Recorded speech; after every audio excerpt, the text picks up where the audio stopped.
Godzilla Tokyo S.O.S. is the penultimate movie in the Millennium series, and it is a direct sequel to Godzilla against Mechagodzilla. A trend when it comes to the Millennium series of Godzilla films is that they basically retcon each other. There's no direct connection between any of them. It's just they're all sequels to the original 54 version. That is the only thing they have in common with each other. It's very confusing, to say the least. But Mechagodzilla makes his return, yes, and Mothra makes her return as well. And there are some connections to, let's just say, older kaiju lore that are explored, kinda. Seen a lot of mixed reviews of Godzilla Tokyo S.O.S, and I think for me personally, I like it, but I don't love it. I think my biggest problem with this movie is that there is just a lot of money left on the table, for lack of a better example. The main crux of the movie is that the Shopajin, the fairies that speak for Mothra, basically want the human race to return Godzilla's bones to the sea.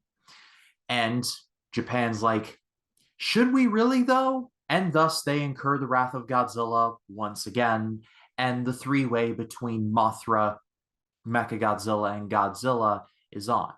Because this is a direct sequel to Godzilla against Mechagodzilla, I feel like there was so much potential here. First of all, my favorite character in any of these Millennium movies, Akane, is nowhere to be found. That's a downgrade right there. But then it's like the LaCroix method of like a sequel being like, I can't like remembering like, hey, remember this, hey, remember that, but not really capitalizing on it.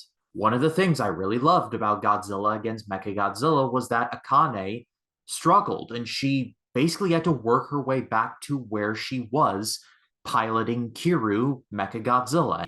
It's like you might as well have just ripped the heart out of Godzilla against Mechagodzilla and just retconned the whole thing. Not to mention the whole thing about Godzilla's bones. I feel like, and I am not a screenwriter, but this is just my idea.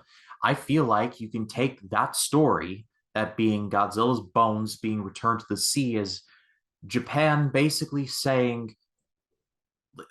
laying Godzilla to rest almost. But that's not what happens. And instead, it feels like a wraparound story just so we can see Godzilla, Mothra, and Mechagodzilla fight. And don't get me wrong, I know exactly what these movies are, and the fights in the movie are very entertaining, especially at the end.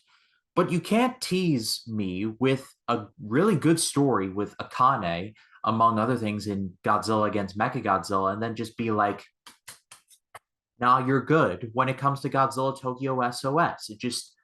It feels like, why did you even bother? There are good things in this movie, do not get me wrong. However, this movie is pretty forgettable, to be perfectly honest, and I'm trying not to be harsh.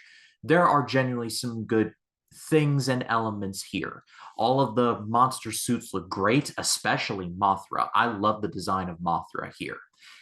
But I just feel like there were two storylines they could have done with this, and they just didn't do anything with it. But what did you all think of Godzilla Tokyo S.O.S? Let me know in the comments. I'd love to read what you have to say. And starting on Monday, we will be closing out the Millennium series by taking a look at what was Toho's final Godzilla movie for just over a decade, Godzilla Final Wars.